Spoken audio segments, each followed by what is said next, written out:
নির্জন প্রভাতে ধূপের নরম গন্ধে উঠে আসে এক আলোকিত রূপ।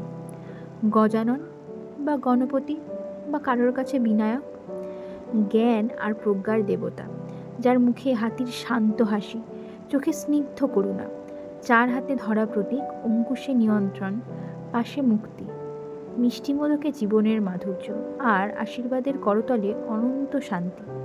তার পায়ের কাছে এক ক্ষুদ্র ইঁদুর নির্ভয়ে চেয়ে থাকে মহাপ্রভুর দিকে, যেন বলে, প্রভু, ক্ষুদ্রতা কোনো দুর্বলতা নয়, মন যেখানে বিশুদ্ধ সেখানেই শক্তি। একদিন মহর্ষি ব্যাসের আহ্বানে গণপতি বসেছিলেন লেখক রূপে।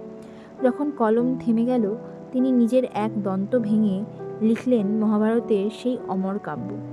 রক্ত মিশে গেল কালি রেখায়, আর সৃষ্টি হলো শাশ্বত জ্ঞান।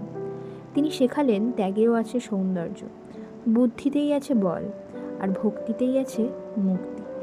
গণেশ মানে শুধু দেবতা নন, তিনি প্রতিটি শুরু, প্রতিটি আশার প্রতীক। যেখানে হৃদয় শান্ত, সেখানেই তার আসন। তাই সব পূজার আগে আমরা স্মরণ করি তাকে। তিনি বাধা ভাঙান, পথ দেখান, আর প্রত্যেকটি হৃদয়ে জাগান নতুন শুরু। গণেশ মানে জ্ঞান, গণেশ মানে ভরসা। তিনি আছেন প্রত্যেকটি শুভ প্রভাতে, প্রতিটি শুরুতে, প্রতিটি প্রার্থনায়, আমাদের জীবনের প্রথম আলো হয়ে। পেন্টিংটা শেষ হওয়ার পর ব্যাকগ্রাউন্ডটা বড় ফাঁকা ফাঁকা লাগছিল, তাই কয়েকটা কলকা অ্যাড করে দিয়েছি। কাজটা কেমন লাগলো অবশ্যই জানিও, আর লাইক আর সাবস্ক্রাইব করে দিও।